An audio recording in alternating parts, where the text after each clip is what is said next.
గతంలో 3 రాజధానులంటూ 3 ముక్కలాటలాడారు. వైసీపీ అధినేత జగన్ కు సీఎం చంద్రబాబు కౌంటర్.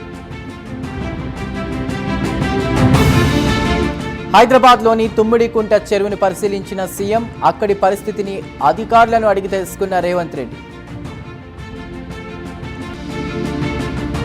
చంద్రబాబు లోతట్టు ప్రాంతాన్ని రాజధానిగా ఎంచుకున్నారు.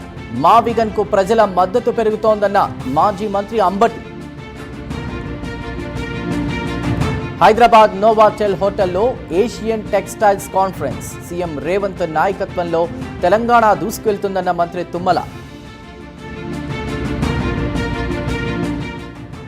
ఎన్నికలకు ముందు వచ్చినోళ్లని అందలం ఎక్కిస్తే నష్టపోతాం, కార్యకర్తలను కాపాడుకుంటేనే మళ్లీ గెలుస్తామన్న ఎమ్మెల్యే ప్రేమ్ సాగర్ రావు. మార్పు రావాలి, రేవంత్ పోవాలనే నినాదం వస్తుంది. 2 ఏళ్ల కాంగ్రెస్ పాలనలో ప్రజలు విసిగిపోయారన్న జీవన్ రెడ్డి.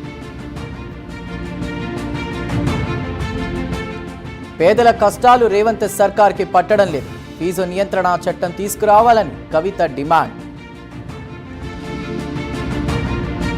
అమరావతి అంశంపై జగన్ కుప్పిగంతులు వేస్తున్నారు. మాజీ సీఎం మానసిక స్థితి సరిగా లేదని గంటా శ్రీనివాస్ విమర్శ.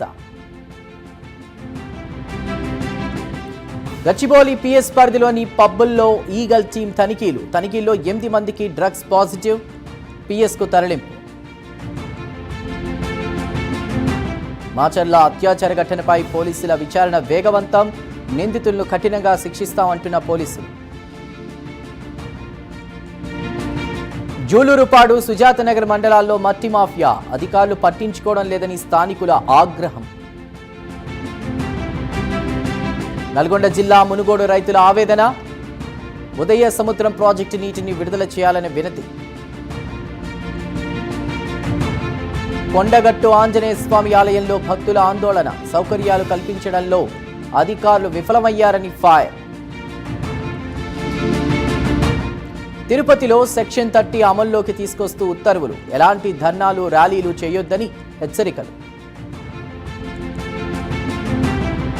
విశాఖపట్నం గాజువాకలో మహిళా సంఘాల నిరసన. మౌనిక కుటుంబానికి న్యాయం చేయాలని డిమాండ్. తెలంగాణలో 3 నెలల రేషన్ బియ్యం ఒకేసారి పంపిణీ. ఒక్కరికి 10 నిమిషాల సమయం పడుతోందని డీలర్ల ఆవేదన. స్విమ్మింగ్ పూల్లో తల్లి, 2 పిల్లల మృతి కేసులో సంచలనం. భర్తే తన 2 కూతుళ్లు, భార్యను హత్య చేసినట్టు నిర్ధారణ.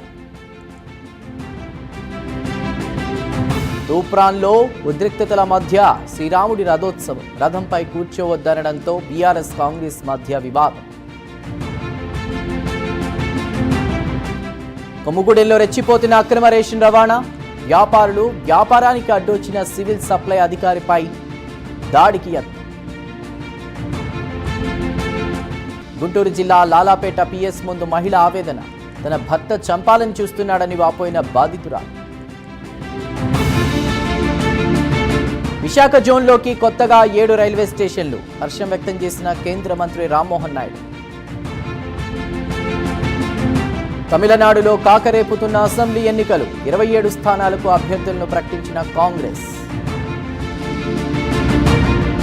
నా నోరు నొక్కితే మీరు గెలిచినట్టు కాదు, ఏం తప్పు చేశానని ఆప్ హైకమాండ్ కు రాఘవ్ చెద్దా ప్రశ్న.